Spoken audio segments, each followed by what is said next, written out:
All right, great.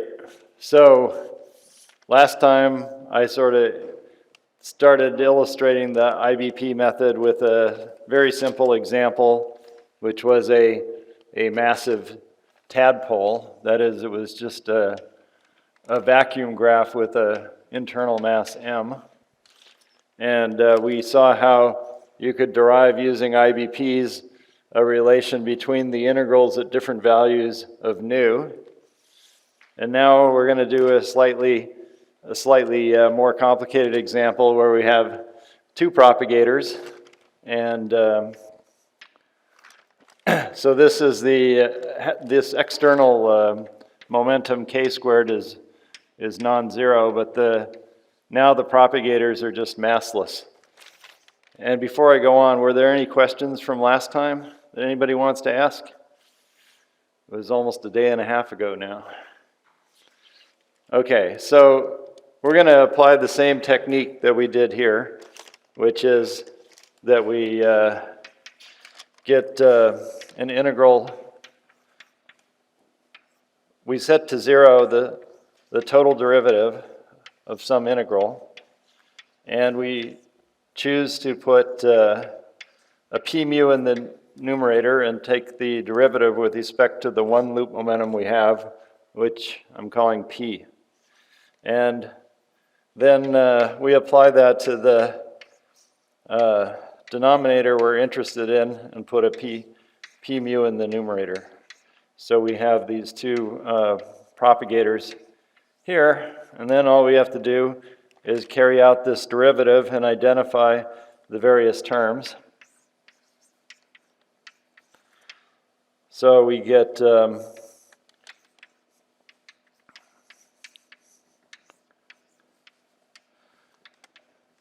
back the same denominator, but then in the term where p mu hits p mu, just like last time, we get a contraction of the indices over the d space-time dimensions to get d. And then we get a term where the derivative hits this propagator.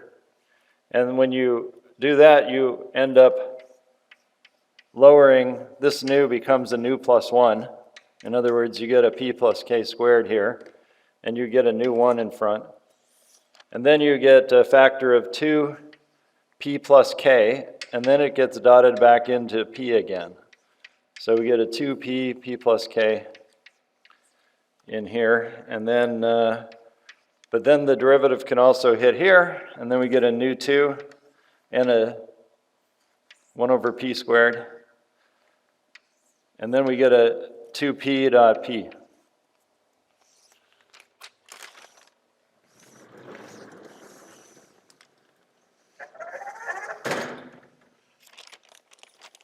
So we can just rewrite this as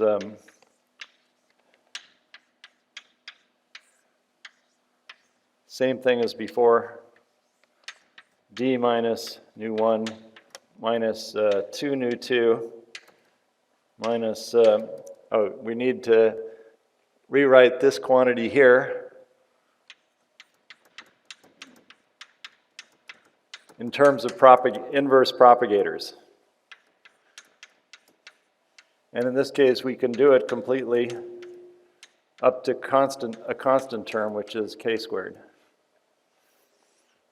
So this 2p dot k can be constructed from p plus k squared, and then we get 1p squared, so we need to add another one and subtract off a k squared.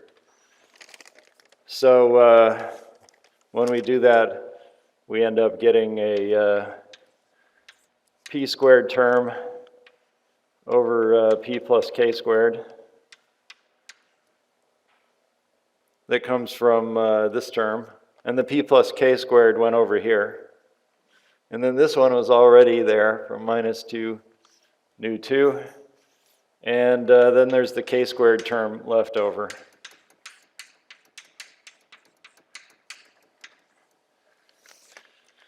So now you see that we can rewrite this as 0 is d minus nu.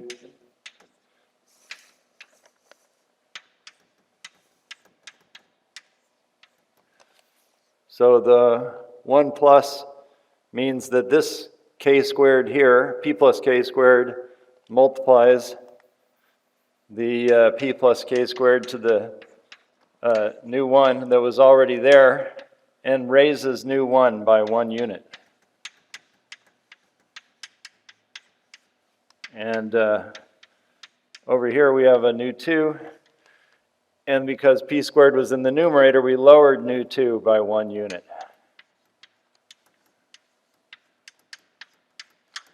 And then there's a plus new 1 k squared with 1 plus. So this equation would be written in a kind of shorthand like this. But we could also just write it and solve it. We'll solve it for this term. So now I'm not going to use the abbreviation. I'll just write out what the new 1 plus 1 new 2 term is. It gives a minus 1 over new k squared, new 1 k squared from solving for this term with a d minus new 1 minus new 2. And this one multiplies I of new 1, new 2. And then there's a minus new 1, I of new 1 plus 1, new 2 minus 1.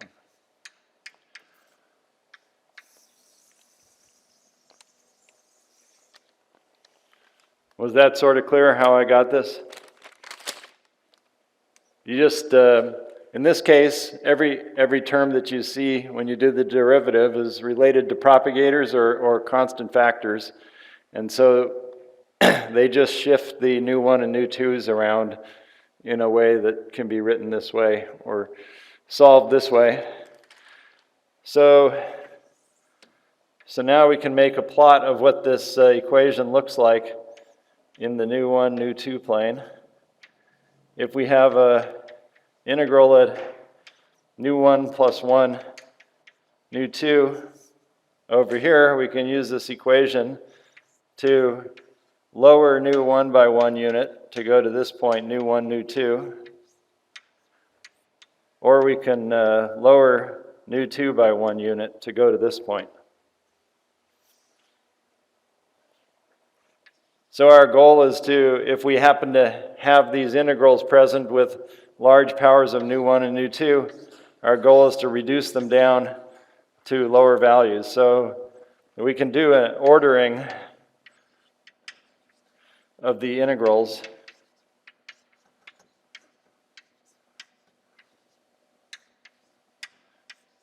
by, for example, new 1 plus new 2. And we can solve for the integrals with larger new 1 plus new 2 in terms of the ones with smaller ones.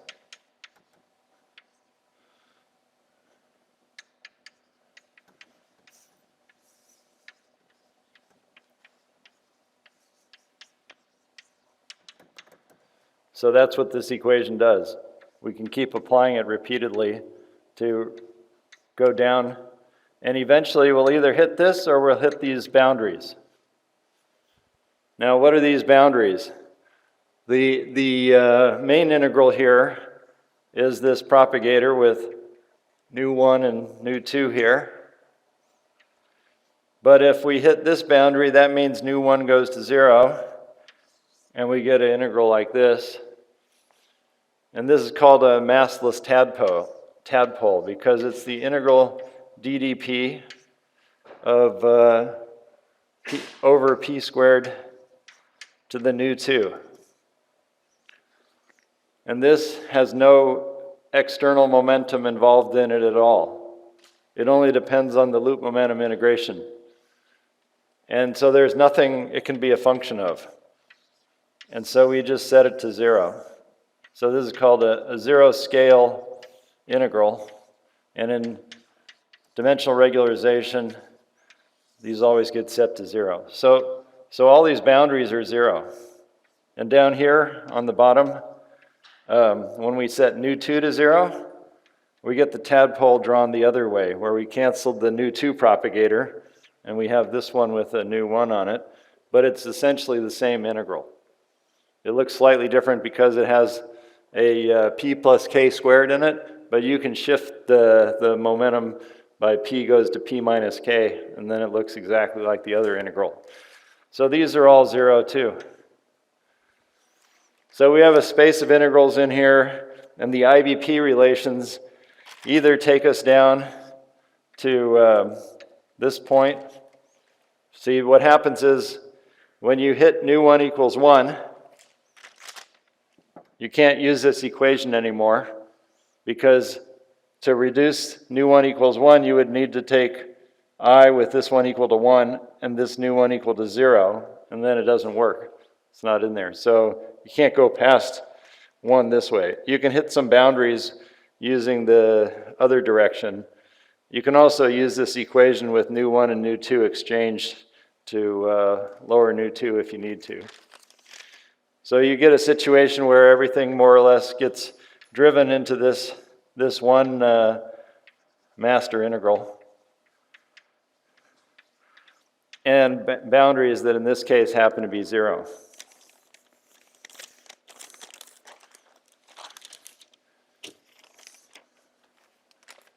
Any questions about that?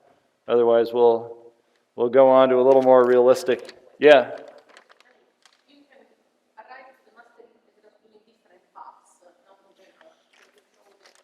You can raise it in one direction or in another. So you get both terms in this equation. So this integral here gets related to these two integrals. And then you have to go and use, or you can go and use the same recursion relations at the translated points. So you can apply these almost everywhere. The one place you can't really apply them is when you want to try to reduce 1 directly to 0. But you can reduce the other guy down to 0 in some of the terms. Sometimes you hit 0 that way. Yeah. Yeah. Yeah. Yeah, so the answer is yes. So in the general case, it's very hard to, you have a lot of equations, and it's hard to sort of systematically write them in a form where it's clear that everyone goes in the right direction of lowering things, because you have a very large set of equations. So the solution then is to sort of treat them one by one, depending on where you are in the space. You generate the equations for those values of nu, and then you have an ordering or a priority, just like this. In this case, we ordered the integrals by nu 1 plus nu 2, and this equation was set up automatically to do that.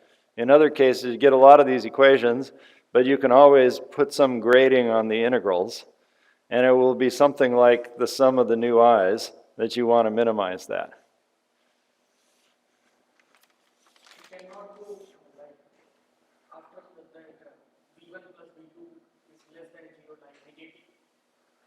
You won't really be able to get all the way to nu 1 plus nu 2 less than 0, because you can't, let's see, if nu 1 is equal to 1, you can't use this equation. You can use it when nu 2 is lower, is as low as 1, and then you go along this way, along this boundary. Sorry, I think I have it backwards. We'll take nu 1 equal to 1, and we can use this equation to keep keep lowering nu 1, and you'll sometimes generate zeros here, so you just keep going this way. And then when you get to here, you have to stop. Now, if you ended up over here, there's another equation. I didn't show it explicitly, but you can appreciate that this problem has a nu 1, nu 2 symmetry to it. Because if I relabeled the loop momenta, I can make it look like, nu 1 and nu 2 flip rolls if I send p to p minus k. So I have an identical equation if I want with nu 1 and nu 2 reversed. And that one is guaranteed to lower nu 2. But also it stops when you hit 1. So using both those equations together, you can get down to this point. So we kind of learned from this, looking at this equation, that there's one master integral, and there are no non-vanishing boundary integrals. So by a boundary integral, I mean an integral with fewer propagators. Now we're going to do a case where things are, a more realistic case where things are different. So we'll do the two-loop, all massless, planar double box.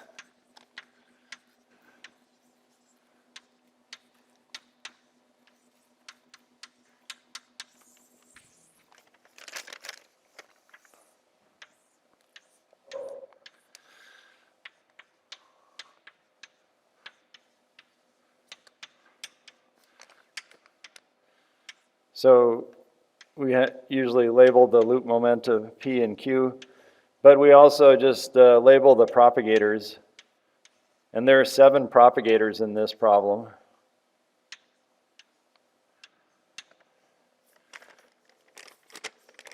So, but actually we're gonna introduce a 8th propagator, which is 2p.k4. We call it P8 squared and P9 squared, just to make it look like somewhat like the other propagators. So these are put in because of these irreducible numerators. Remember last time I mentioned that in the two-loop case, you can't always write all of the dot products of the loop momenta with external momenta in terms of inverse propagators and cancel them off. So these are irreducible numerators. So we'll define some I that depends on nu 1 to nu 7, and then some nu 8 and nu 9. And it's the integral of ddp ddq over the product of the pi squareds to the nu I equals 1 to 9. Except we will generally consider these guys to be integers that are less than or equal to 0. Whereas these guys will be greater than or equal to 0. Because we want these to appear in the numerator, but just to have a uniform convention, we stick them in the denominator, but then we say the nu's are negative, so they're actually sitting in the numerator. Whereas these are the sort of genuine propagators here. We can put maybe a semicolon in front or something. So, and then we want to set up a set of integration by parts equations. And so we do sort of the same thing we did before. We differentiate with respect to some vector L mu, and we put some, say, B mu in the numerator.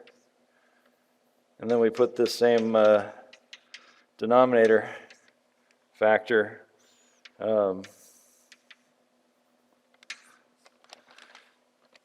and in this case we're allowed to choose L mu, could be either P mu or Q mu. Those are the two different loop momenta, and the boundaries should vanish either way. And then this B mu parameter could be P mu, could be Q mu, or it could be K1, K2, or K3.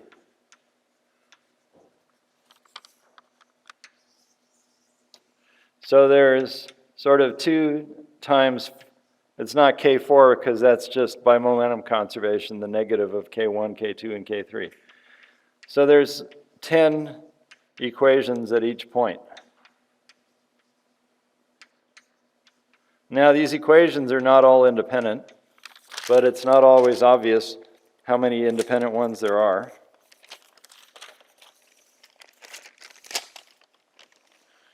So just like over here, you should think of a big 9-dimensional space, a 9-dimensional lattice. And I can't really draw a 9-dimensional lattice very well.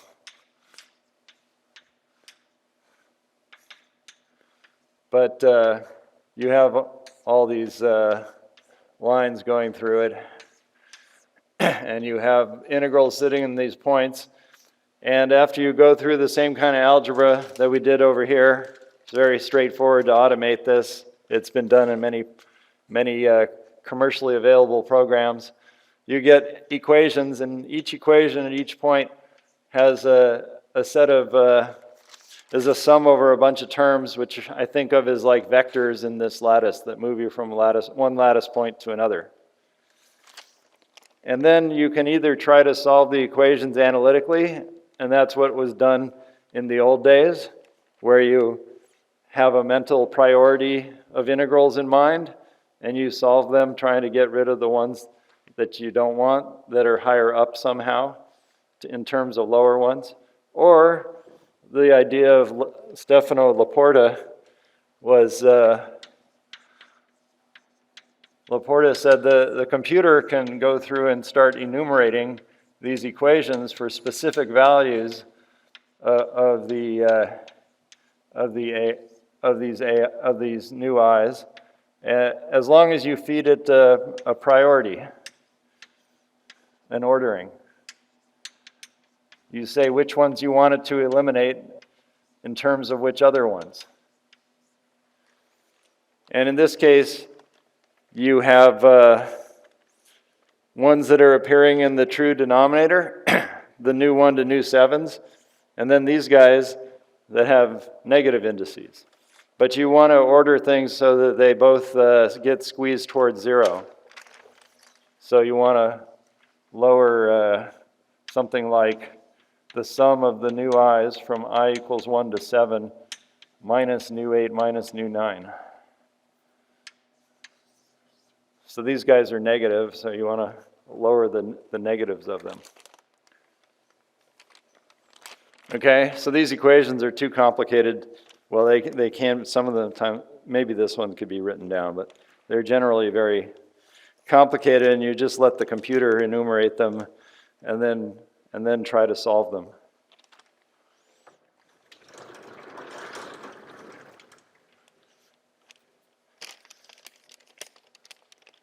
Any questions about that? So now I just want to illustrate the topology of the set of boundaries that you get when you solve this equation. And if you're interested in doing massless 2 goes to 2 scattering, there's like a second integral topology that has 7 propagators also that appears. So you set up a similar system of IBP equations for this guy too, because it's not totally independent of this guy in terms of the boundaries. So when you solve these IBP equations, you find there are 2 masters in this sector. And you have some choice over which ones you use, but there are 2 of them there. So we could call them planar box, P box 1 and 2, for example. And then this is sometimes called the non-planar or crossed box. And it would have a 1 and 2 on it. There's another topology that also has 7 propagators in it, but it doesn't actually have a master in it. You can reduce it all down to boundaries where you delete propagators. Now, what kind of boundaries can you get? All you do is you just look at these graphs and then you start canceling things off. For example, this one here goes into an integral which actually has 1 master in its sector, and it could be called x trie. And but you could also cancel this, let's see, this propagator here, and then you would get a integral like this, and you apply the same set of reductions, in, whereas this one leaves one master behind, has one master. This one doesn't, it ends up getting further reduced down to something that does have one master, which you might call diagonal box. And then, let's see, this one here, if you cancel off the minimal propagator, you get some kind of bow tie integral. And this one has no masters, but if you cancel off, I don't know, one of these propagators, you get something like this. And that can also come from here if you cancel off this propagator instead. You come down here, but this one also is reducible, and it drops into, you can cancel off this propagator or this propagator, and that feeds you into these two guys. And then this one also comes from here. There's also one like this.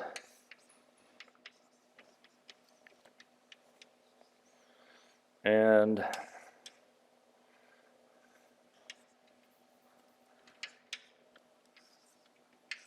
finally, there's something looks like this, which some people call the sunset and some people call the sunrise. And some people call the London transport diagram. Then it's better drawn like this. So anyway, you get all these boundaries, and this is a relatively simple case compared to what people do nowadays. Nowadays, they will have hundreds of these boundary integrals, and their top sectors might have dozens, or maybe, I don't know what the largest number is, but many more than just two integrals in the top sector. So, so there's this rich set of boundaries, but the basic idea is going to be that you work your way up and work out what all the integrals are step by step going up in the boundaries. And the reason is that there are differential equations, and they're going to kind of relate integrals to each other and to lower things. But the lower integrals never get related to the higher integrals. So you solve the system this way because the stuff down here doesn't depend on the stuff at the top. So let me now, any questions about that sort of graph topology? It's just a question of canceling propagators and then sometimes redrawing the graphs and using symmetries in order to not redo the same work if you don't want to. In other words, some of these guys show up in different orderings. This one might show up in one ordering and a flipped ordering, and those might be related by exchanging S12 and S23. This sunset, it can appear both horizontally and vertically. It can appear vertically if I cancel this propagator, this one, and this one. Then I squeeze that down and get a vertical sunset. But it can also appear horizontally by canceling off the other kind of other propagators.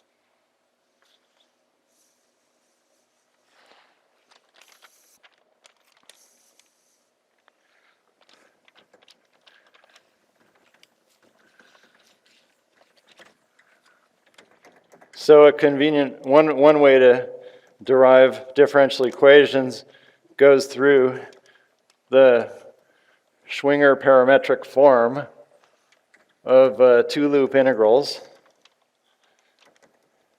And I'm not really going to derive this, but you can use the same procedure that we used in one loop, where you introduce Schwinger parameters and you then do the Gaussian integrals. And when you do that, you're left with a formula like this.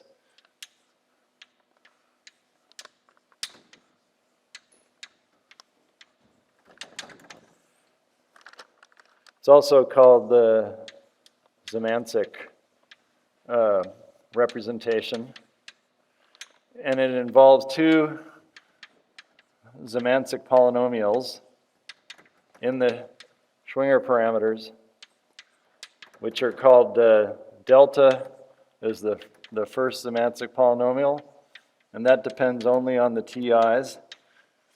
And then the second one, well, I don't know what I call them delta and Q, but there are other notations. And then these guys depend on the external kinematics, like the Mandelstam variables, this Q.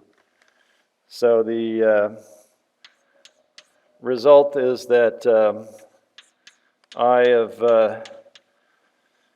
4 of, if I set all the nus equal to 1, except for the last two, so it's this scalar integral. That one is the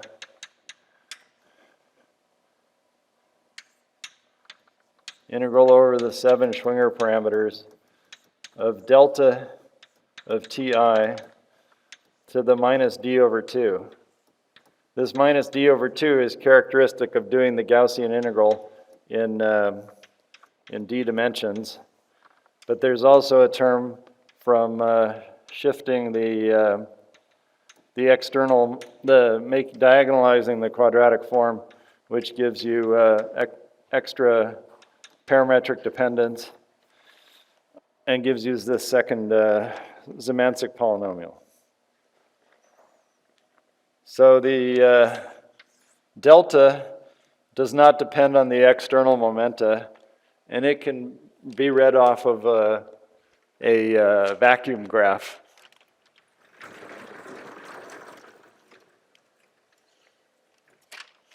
So if we take this and sort of delete the external momenta, we get the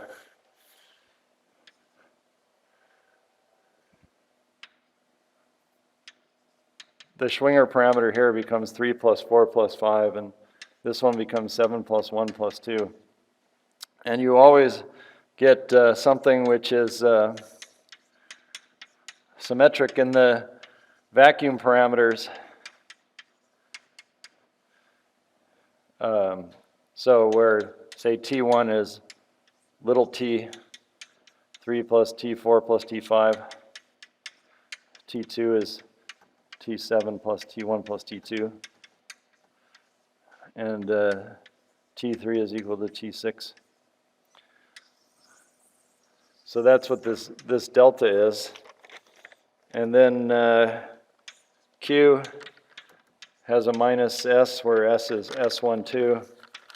And then it's a cubic form in the, kind of messy cubic form in the Schwinger parameters.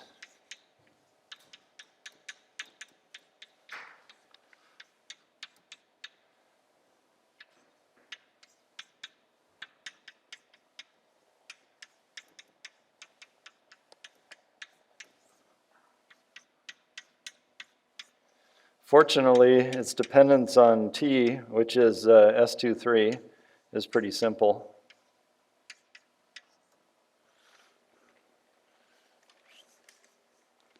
I should have said that there's a straightforward generalization of this formula to arbitrary nu i's, in which you have to put insert Ti to the nu I minus 1 and put in a 1 over gamma of nu I. This is from a formula I wrote down earlier for the parametrization of a propagator raised to an arbitrary exponent. You just get this extra factor here.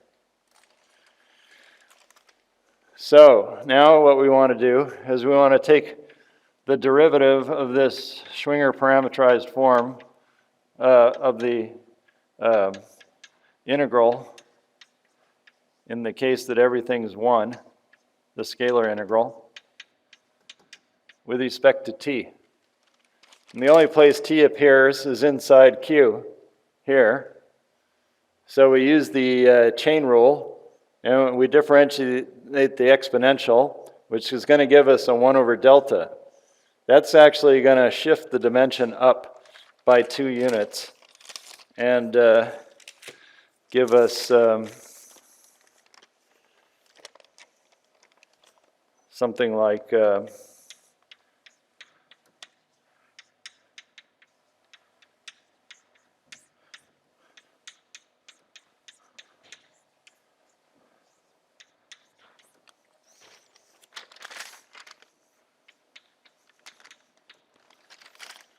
so you see what happened? These T5, T6, and T7, when we took the derivative using the chain rule, we get those out front when we differentiate, but inside this integral. And they shift the nu 5, nu 6, nu 7 up by 1. So instead of being 1, they're 2. We also should check that gamma 2 is 1 factorial is equal to 1. So we don't have to put in any factors to correct for the gamma function.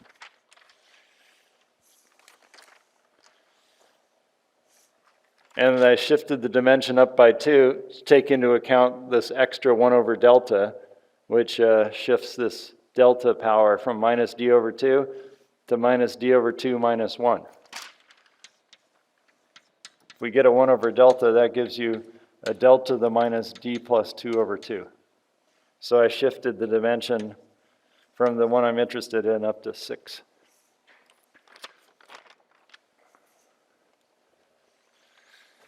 But you can also derive, any questions about that?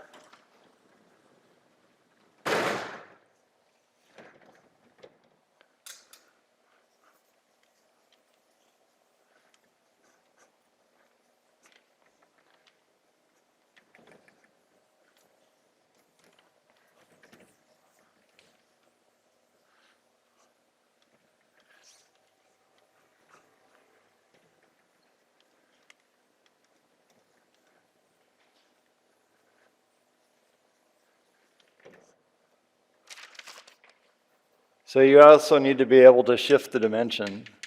So there's some dimension shifting relations which say that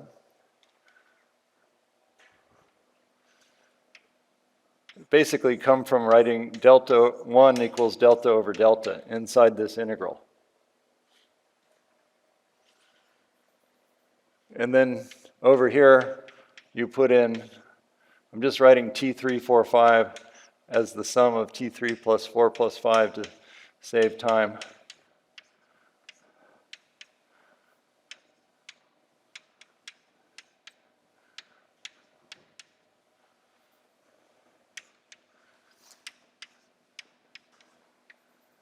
So this 1 over delta tells you that if you have that factor in there, it's the same as doing the integral in 6 minus 2 epsilon instead of 4 minus 2 epsilon.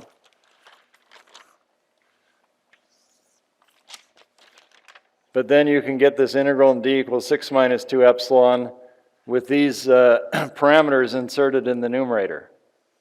And they give you a sum of terms that shift these exponents again. For example, there will be a term with a T3, T7, and that one will give you an I4 d equals 6 minus 2 epsilon of 1, 1, 2, 1, 1, 1, 2. When you get it out of here. That just shifts the exponents of T3 and T7 up by 1. So you run a bunch of these reduction equations for general dimension, and then you can use that to also solve for the integrals that are shifted by dimension by 2 units. So you start off with d equals 4, and then you reduce all these integrals down to integrals in d equals 6, and you can invert the relations so you can go back and forth between 4 minus 2 epsilon, 6 minus 2 epsilon. But there are a lot more terms in here because you have to expand this out. and you get about 13 terms. So when you run through all of this, you have two master integrals, and there's different choices you could make. One example is to take the first one to be just this scalar integral.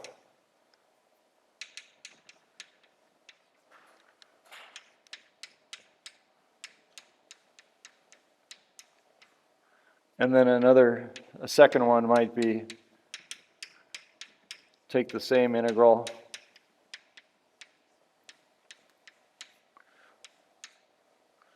and double the sixth propagator.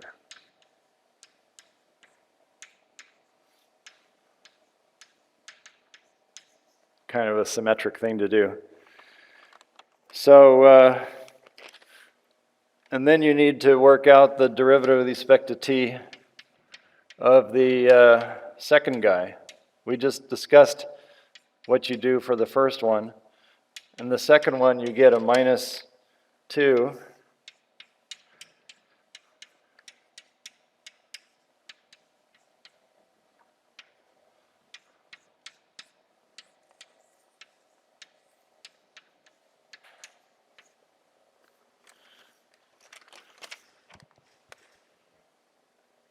this 2, 3, 2 is because the t derivative of any of these integrals raises the indices by 1 in the 5, 6, and 7 slots. And this 2 is because of this 3. This 3 is supposed to come in with a 1 over gamma of 3. To take that into account, you need this factor of 2. Anyway, so then you have to reduce all of these integrals down, and you end up finding out that the t derivative, partial with respect to t of the first master integral, ends up being something like minus t minus s epsilon over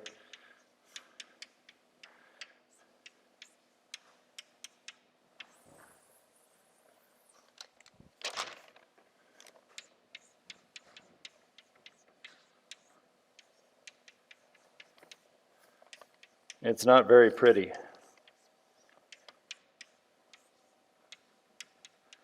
So these are the terms that involve the top level planar masters. And then there's, I don't know, something like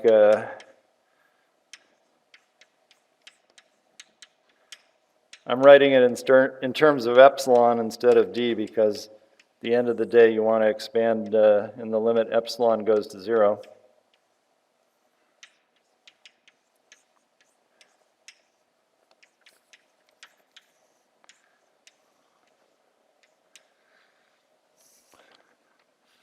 And then there's a whole lot more terms. And then there's a similar formula for the t derivative of p box 2, which also depends on p box 1, p box 2, and so on, and all the other ones. So in general, these equations can get very large. And when you run this Laporta algorithm, if it depends on many variables, you're going to get very large rational functions of the kinematic variables that also depend on epsilon. And before the thing finishes, what you're really doing is you're solving a very large number of linear equations. And you could simplify the task by not trying to do it. The problem is that your computer memory is you're gonna run out of memory because these equations are so large. So the implementations for the state of the art to do all these reductions is to generate assume the phase space is some rational points.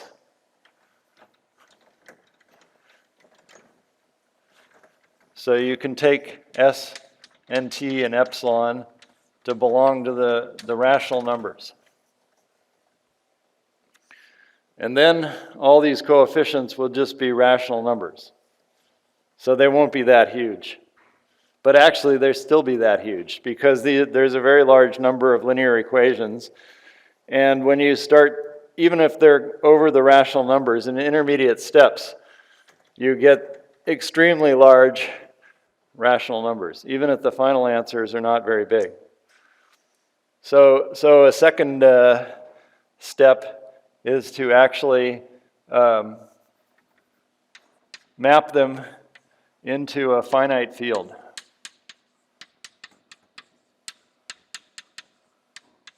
And the finite fields that pretty much everybody uses are ZP, the integers modulo some prime p. These are a field because, let's take an example of Z7. So you have 0, 1, 2, 3, 4, 5, 6. Well, I probably should have drawn them around a clock. So they're closed under addition. You just do everything mod 7. They're closed under addition, but for a field, we also need to have every element but 0 has to have a multiplicative inverse. So the inverse of 1 is 1. But the inverse of 2 is 4, because 2 times 4 is 8, which is 1 mod 7. And the inverse of 3 is 5, because 3 times 5 is 15, which is 1 mod 7. And 6 is its own inverse, because 36 is 1 mod 7. So you have all these manipulations you can do in ZP for any prime P, because you have all these inverses. So if I give you a rational number that's a ratio of 2 integers, I1 over I2, I can map this into ZP.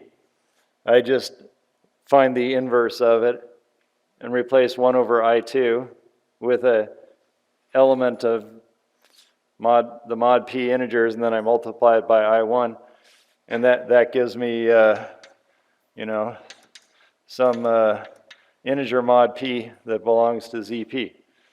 So I can take any system of linear equations over rational numbers, and I can replace it with an analogous system mod P.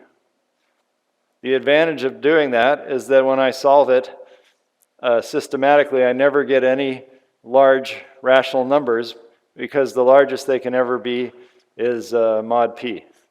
So for example, you could choose P equals 46,153, for example. And then none of the equations would ever get any bigger than that.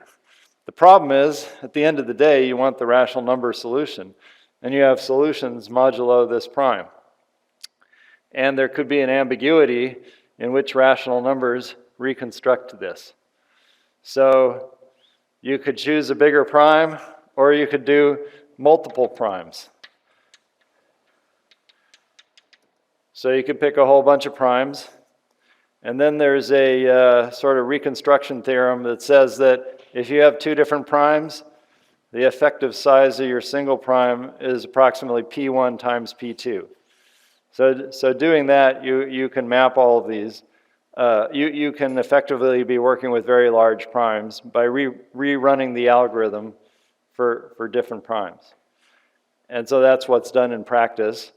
And you have to make some guess about what the denominators are of your rational numbers. And once you've done that, then you can reconstruct everything over the rationals. But that might just be for one point in S and T and one point in epsilon. And then you have to go and do another thing, which is called univariate reconstruction. You reconstruct a rational function in one variable, and then you go reconstruct it in another variable until you're done. So the whole thing, you have to kind of optimize it, because it's going to take a lot of computer time for the state-of-the-art problems. But the idea is that for the state-of-the-art problems, you can't do this stuff analytically anymore. the intermediate steps are too cumbersome. But at least in this case, you can find a set of nice analytic, or relatively nice analytic differential equations, and then you just have to solve them. So you can kind of guess the solutions, and there's also some more sophisticated ways to solve them. The guesswork sort of works okay in this particular case. I'm not going to write down the solutions to the differential equations because they get a little bit lengthy, but I will say what function space they live in.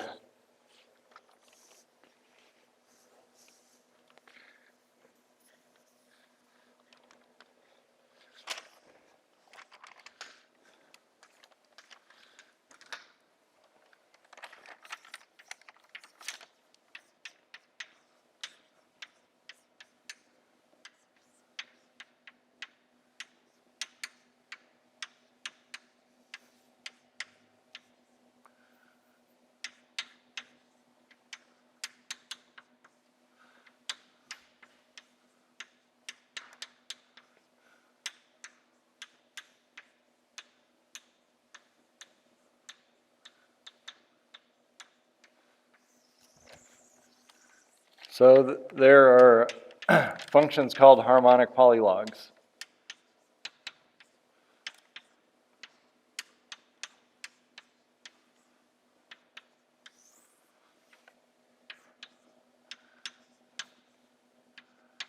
So these were first defined by Remedi and Vermaseren.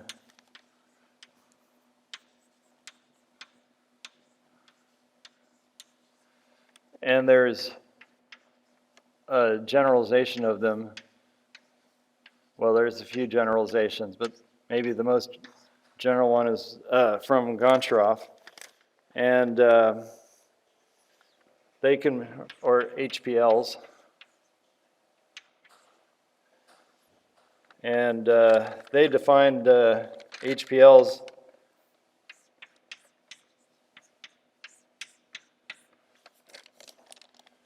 with the property that the WIs belong to, you had three choices.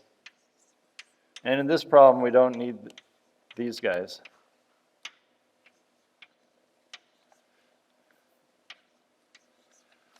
And they're defined recursively. The case where all the W's are 0 is a special case. And it's just the logarithm times the 1 over n factorial. So this is where you have a bunch of n zeros. But other than that, you define h of 0w of x is the integral from 0 to x dt over t times the same harmonic polylog except without the 0 in front. And h1 of w of x was defined to be 0 to x dt over 1 minus t.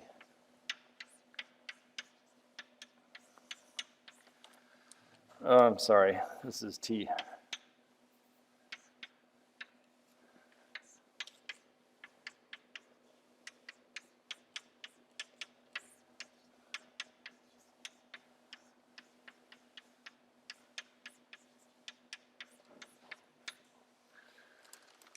So this looks like a one-dimensional integral, but it's defined in terms of an integral that also has a set of integrals. So in general, if the length of w is n, we call that the weight of this harmonic polylog. Sometimes people call that the transcendentality.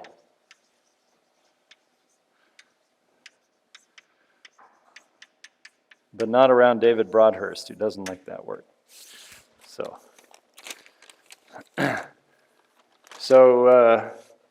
this set of So for this problem, all we need are the HPLs with WIs belonging to 0 and 1 up to weight 4, where x is equal to t over s. I should have said it's probably better to do all these things in terms of dimensionless variables. You can always define your integrals and pull out some common dimension, and then the complicated dependence should only be on dimensionless ratios. And in this all massless problem, there's only one dimensionless ratio, t over s. So that's really actually I might have a sign wrong. I think maybe I have to check that one, minus t over s. It turns out that through weight 4, it's also possible to rewrite them in terms of the classical polylogs.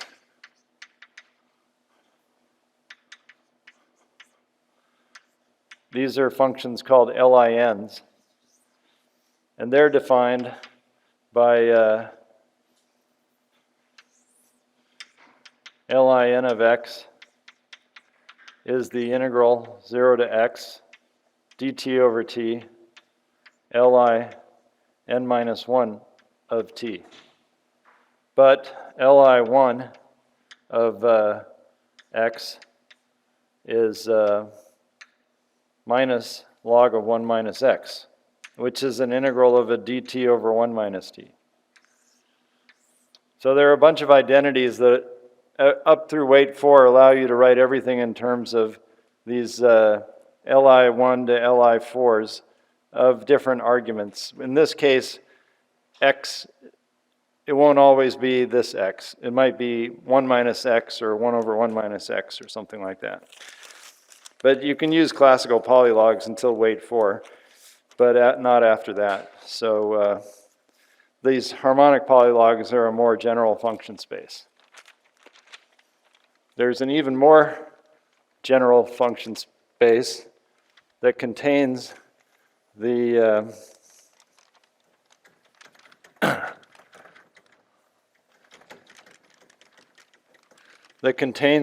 harmonic polylogs.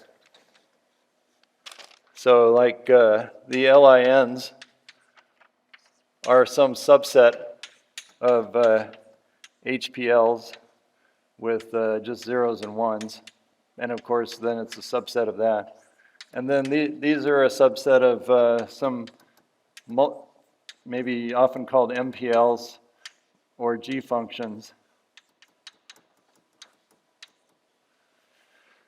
And they're defined by G of A1 to AN of x is the integral from 0 to x of dt over t minus A1 of G of A2 to AN of t. So it's a very similar formula to the harmonic polylogs, except that these A's could now be pretty general functions of the kinematics. They don't have to just be 0, 1, or minus 1. By the way, notice that the HPLs are sort of the G's where the AIs are 0 to 1, except there's a minus sign to the number of AIs that is equal to 1, because this t minus 1 is minus 1 minus t in this definition. In case you ever have to convert between these, there's some annoying minus signs. Now, there's any questions on this? I'm not going to really go into the details of solving these equations, but it's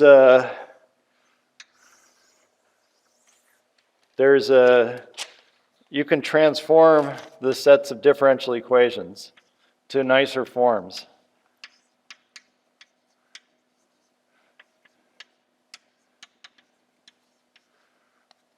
forms or bases. And for example, there's a paper by Johannes Henn on this from about 10 years ago. So, which defines a canonical form. Now, proving that when you can go to these canonical forms is not so obvious, but let's just kind of say that we could have a general setup where we have a certain number of variables, x sub I, and we have a differential operator, which gives us differentials in all the different directions.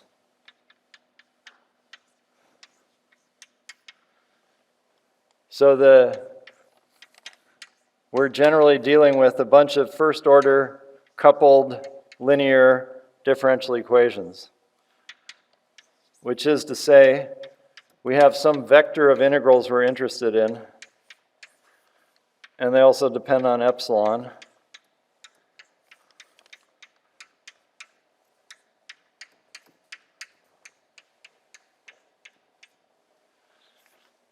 So this A matrix here is just the statement that when you take these derivatives, you run some code like this to reduce them down to masters, then you get some linear combinations of masters with coefficients that depend on the x's and on the dimensional regularization parameter epsilon. And so these are sort of, this is a matrix of one forms.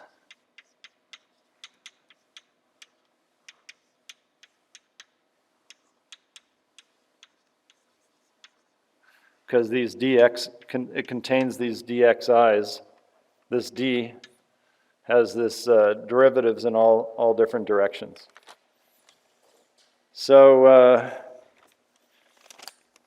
these a's are not all independent.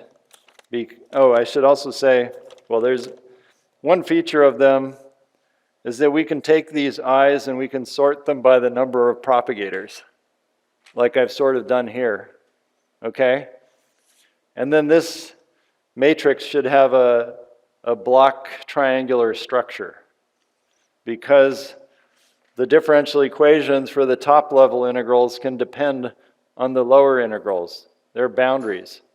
But when you take a differential equation for one of the lower integrals, you only get its boundaries. You never get anything higher. So the lower integrals in here, well, if you take their derivative, you'll never get a higher one on this side. So that means that this A has a kind of upper triangular structure where it's all zeros down here. And it has non-zero entries up here. If I sort I by more propagators to fewer. That's why we solve from the bottom up, because the stuff down below doesn't depend on the stuff above it. There's a integrability condition that comes from the fact that these differential forms obey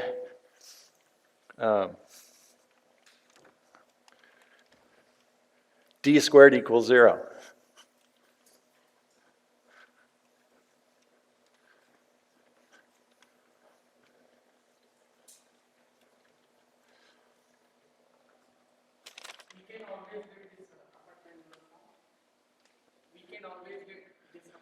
Yeah, it's pretty much automatic when you sort these things this way. Because when you take a derivative of something down here and you run through the integral reduction, like this d box, all you can get are the things that sit down below it. Got left out. So you can get some of these integrals. Well, not this one, probably just this. And anyway, it can't depend on the planar double box. It can only give you things with fewer propagators.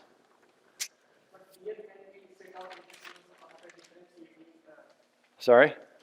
Here can be set of master integral that if you do the differential equation, that they will be closed type, not what here we are trying to do, like we will first solve lowest one, and then Yeah. we will remove that value in the upper one. Yeah. And then iteratively we will do. But what will happen? So like an entry here means that when you take the derivative of one of the upper ones, like p box 1, there can be a term over here that contracts with d box. See, this derivative of p box 1 has a d box in it. So this is p box 1. So this stands for d of p box 1, p box 2, this big vector of integrals. D box lives somewhere down here. You work it out, you get a bunch of these terms. You can write it as a matrix with p box 1 and 2 at the top.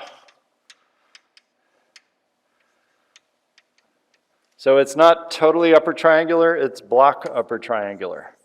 So there are blocks that depend on the number of propagators. So this p box 1 mixes to p box 1 and 2. So there's a 2 by 2 block in here that's not yet upper triangular. But then once you sorted it by number of propagators, there's a block structure that doesn't allow d box derivative to give you p box on the right-hand side. There are zeros related to that, which sit somewhere over on this side. Does that make sense?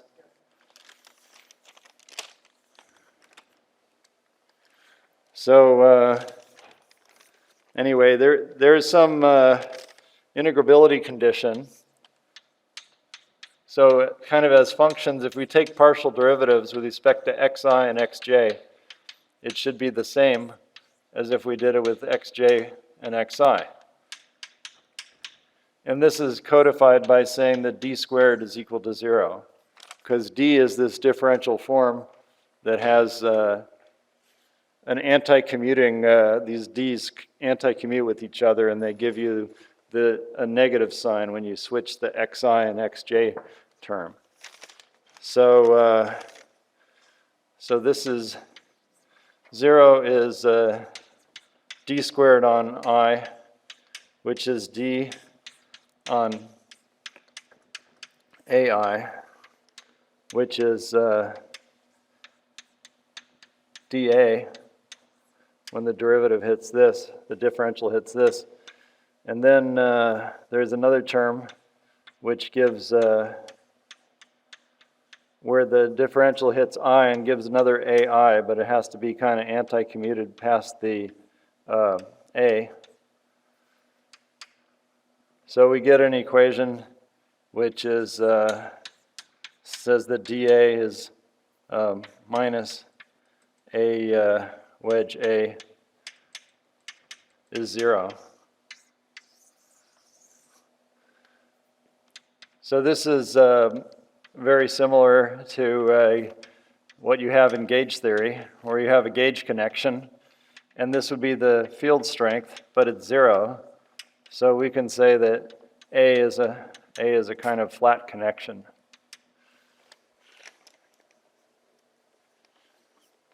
And it's also natural to think of changing bases. So if I is replaced by another set of integrals that are related by some linear transformation, which might have some rational dependence on the kinematic variables and on epsilon, then if you work through it, you'll find that dj is equal to a prime j, where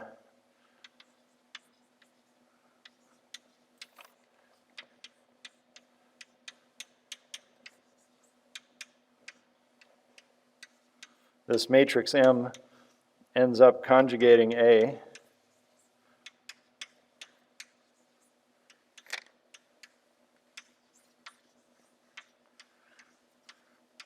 And then there's this extra inhomogeneous term, which is also how gauge connections transform under gauge transformations.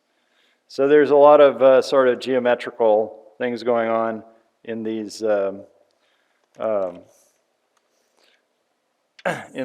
first order differential equations, some of which have been exploited to try to develop more mathematical pictures of how to do some of these things. In fact, there's a way of trying to reformulate all of these IBP equations and get rid of them and use some more mathematical ideas called intersection theory.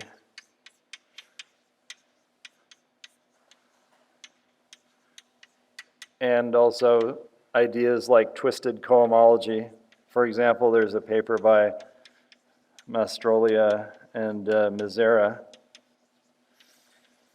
And in between the last two lectures, I was in Padua, and there was a conference organized by Mastrolia, which a lot of it was, 80% of the talks were about some of the mathematics of trying to get these integration by parts methods to work more efficiently or develop other pictures of them.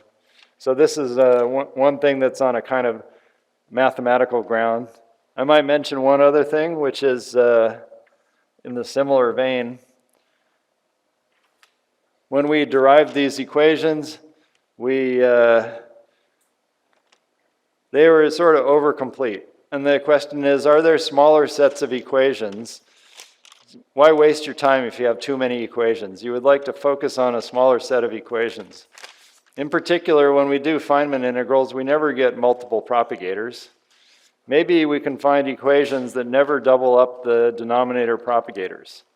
They might change things around with these irreducible tensor numerators, but we know we're going to need those to evaluate the Feynman integrals anyway. We're going to have loop momentum in the numerator.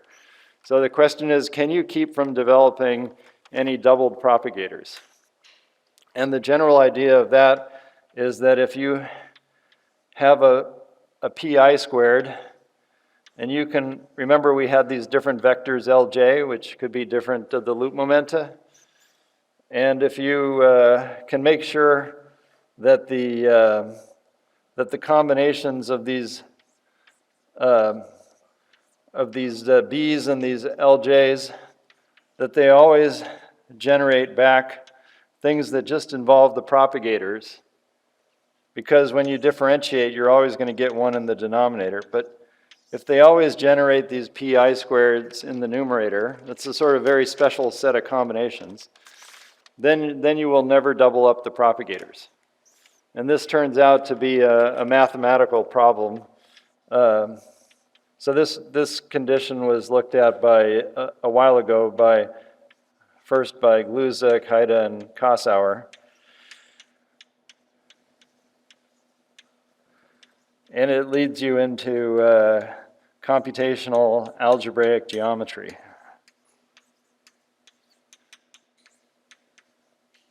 It has to do with being able to impose simultaneous polynomial equations, where things that vanish when pi squared goes to 0 are kind of the polynomials. So there's some problem which is related to lining up of planets. So it's called syzygy. Anyway, these are some of the more mathematical directions that some of this is going right now. But once you have the differential equations, you can try to use these transformations to simplify them.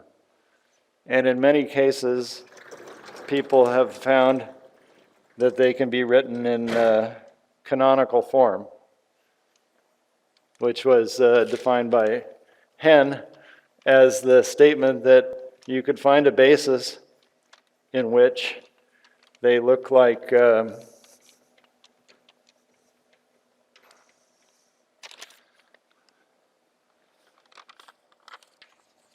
so you change to some basis J, and you can find that the derivatives are suppressed with epsilon.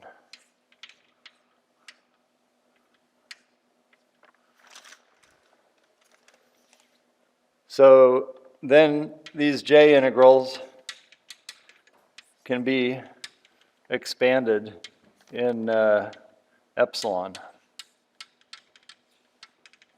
And and so now you've sort of diagonalized the system in the sense that because of this epsilon, the higher JKs only depend on the lower JKs. And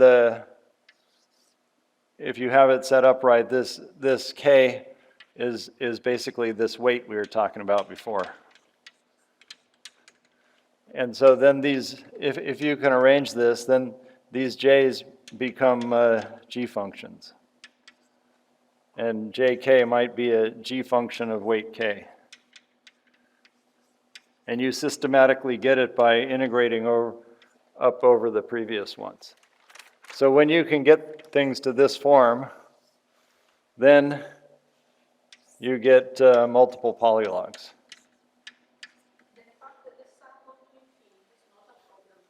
No, because these higher weight things, they correspond to terms that are suppressed by order epsilon. Okay. I mean, the actual amplitude and the integrals of these type P boxes at 2 loops, in general, they would start at 1 over epsilon to the 2L.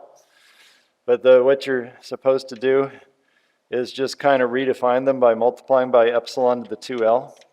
So then the K equals 0 term here is just a number, a rational number. The K equals 1 term is weight 1, which means it's a logarithm.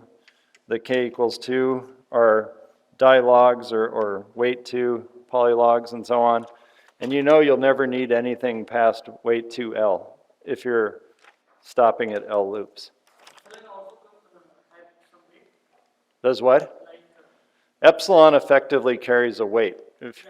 So then you can define all these things to be kind of weight 0 functions if you define epsilon to have weight -1. okay, so with epsilon to the power 4, there will be delta, and epsilon to the power 1, there will be this pi log. So we could say that J has weight 0. And we could say that epsilon has weight -1. So then that makes sense if JK has weight K, which is what I said over here.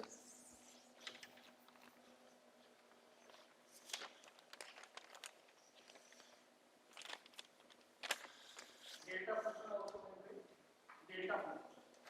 A delta function? Delta function doesn't really, I don't think we want to put it in this. I think it has weight 0. Like, if you're doing a cross section, you might get some delta function at 1 minus z. And at weight 2L, it should have, there should be some weight 2L thing multiplying it if there are no epsilons. So with that definition that epsilon has weight -1, then every term, if you're doing not a cross section but an amplitude where you have lots of divergences, then you can say that the amplitude has a uniform weight 2L, which would include 1 over 2L with no functions next to it. 1 over 2L minus 1 would typically have some logarithms, and so on.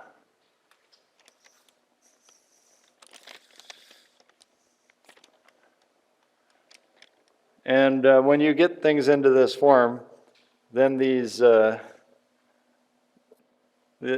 A's are then usually sums of AI's and D log of PI's, where these are constants.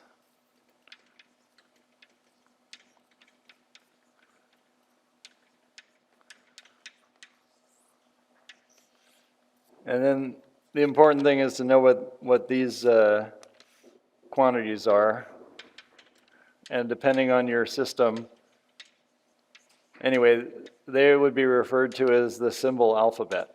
And we'll maybe get to that slightly later. if you look at the HPLs, we define them as integrals, but let's take the differential of the HPL that starts with 0. Remember, I probably erased it, but it was defined as an integral dt over t. If I differentiate it, I get a 1 over x. And that's d log of x, is dx over x. Whereas the differential of the weight 1 guys was probably minus d log of 1 minus x to get the 1 over 1 minus x. And the minus ones were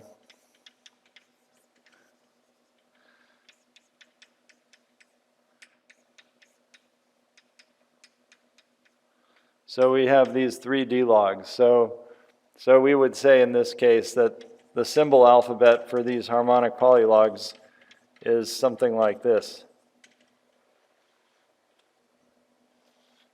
And for the 2 goes to 2, all massless scattering,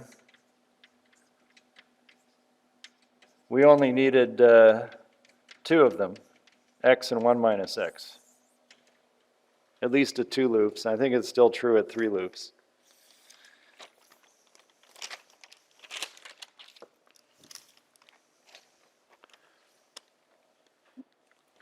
Any questions?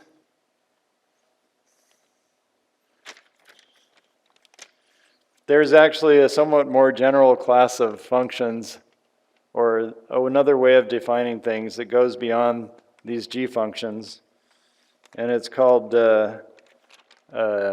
Chen. So there's an even bigger class of things called Chen iterated integrals.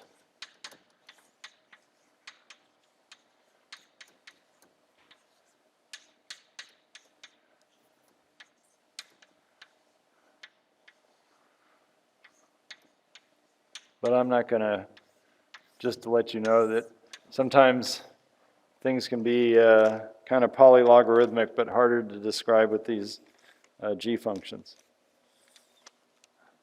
I'll mention one thing though, which is there's one nice property of these multiple polylogs is that they obey a shuffle algebra.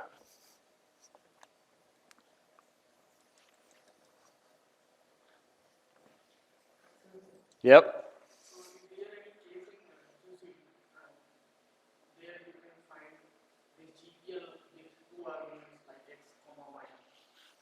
So, well, what you usually do is you put one of the arguments at the back, and then you put the y in here. So there are things called 2-dimensional harmonic polylogs, which were first defined by German and Ramidi. But there are also special cases of these g functions. It's just that they depend on 2 parameters, x and y. It's just that you don't treat the AIs as being constants anymore. They can have kinematic dependence. And so polylogarithms depend on multiple variables, are usually, or can be cast into these g functions quite often.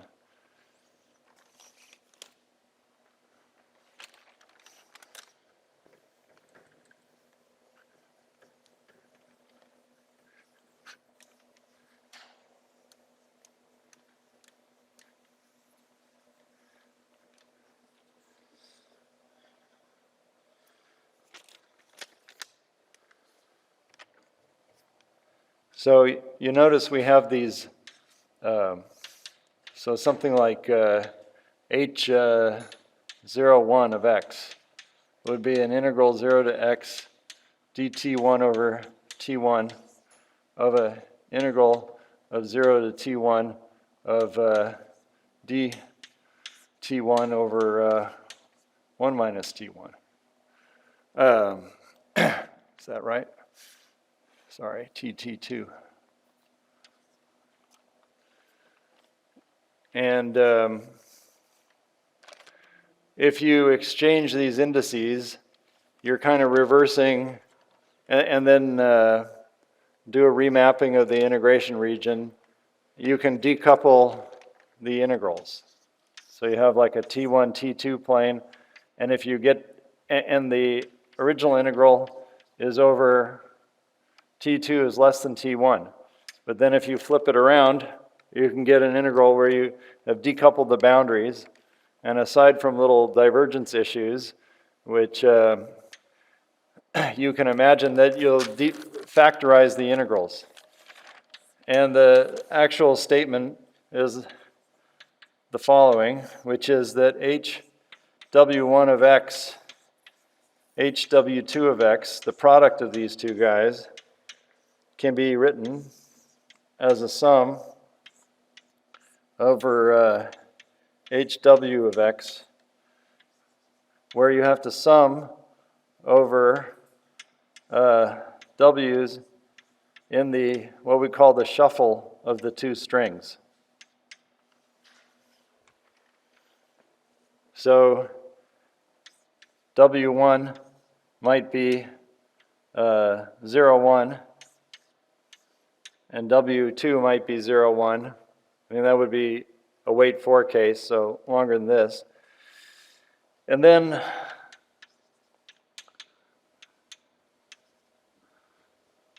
the shuffles of W1 and W2,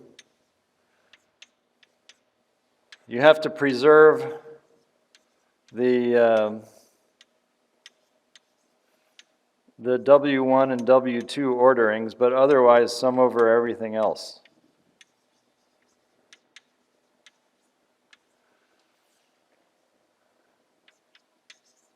So you could have 0, 1, 0, 1, and then you could have 0, 0, 1, 1, 0, you can get 0, 1, 0, 1 twice. And, well, I did another example. I guess I'll do a different example. This was 1, 1. In the example I did before, you get 1, 0, 1, 1 twice. This one you get 3 times. And you get 1, 1, 0, 1, 1 time. So, like, the only way you can get the 0, you can't get a 0 at the end because it always has to be in front of this 1. It has to preserve this ordering. The only way you can get a 0 in this position is if you move the 1 all the way to the right and put these two 1s in front. On the other hand, if you put a 0 here, then this 1 over here, it could be slotted in next to it or here. So there's 2 possibilities. And if you put the 0 in the front, then this 1 could go in any one of 3 positions, before these 2, in the middle, or to the right. So the net result is that we have this identity, which says, for this case, h of 0, 1 of x times h 1, 1 of x is equal to 3 times h 0, 1, 1 of x plus 2 h 1, 0, 1, 1 of x plus h 1, 1, 0, 1 of x. So not all of these weight 4 guys are independent, because some of them can be rewritten in terms of products of lower weight ones. It turns out that when you solve all of these shuffle identities, the independent ones that aren't products can be written as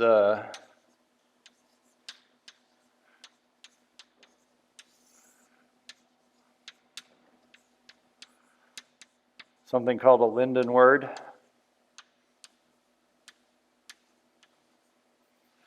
So if W is a Linden word, if whenever you slice, so first of all you have an ordering, which we call lexicographic ordering, so that 0 comes before 1 in the phone book of these things. And if W is UV, that is, if you can deconcatenate it like this, U always has to be less than V in this lexicographical ordering. So the Linden words at weight 1, you have 0, so you can have H0, or you can have H1. And then at weight 2, you have H00, H01, H11, I guess. But then you start having fewer allowed at other weights. Thing is, I only remember a subset of them when you have to end in 1. But then you get 0111, 011, and 001. And some of the other ones don't satisfy this rule, so H010 would be removed. Anyway, there's a subspace of these thanks to this shuffle algebra that you need. And there's also a much bigger algebraic structure that acts on these multiple polylogs, which is called the coaction. And it kind of is a big generalization of a differential relation. So you can write a df where you have a bunch of functions of x. I think I called them log of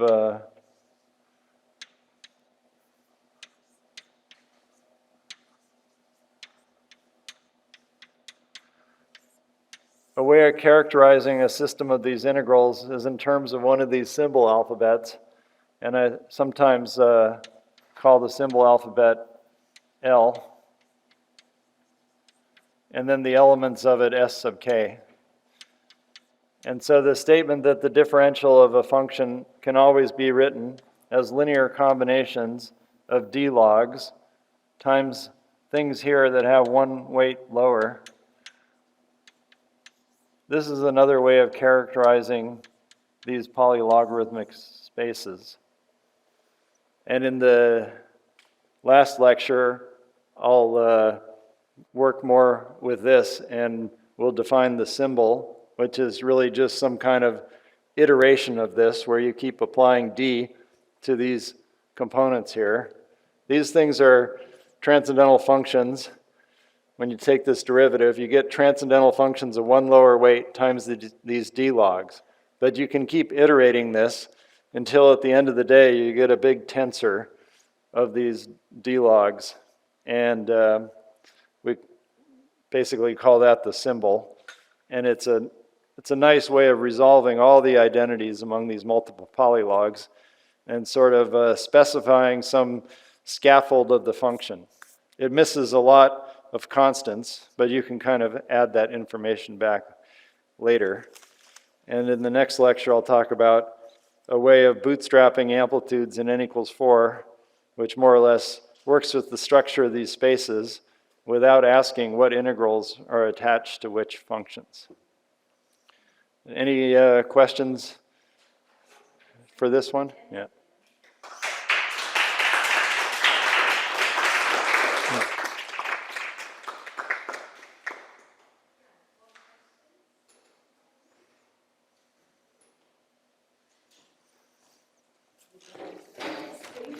So this is more or less the end of the sort of two-loop part of it, and then we'll talk about n equals 4, or some of the applications of this technology to planar n equals 4 next time.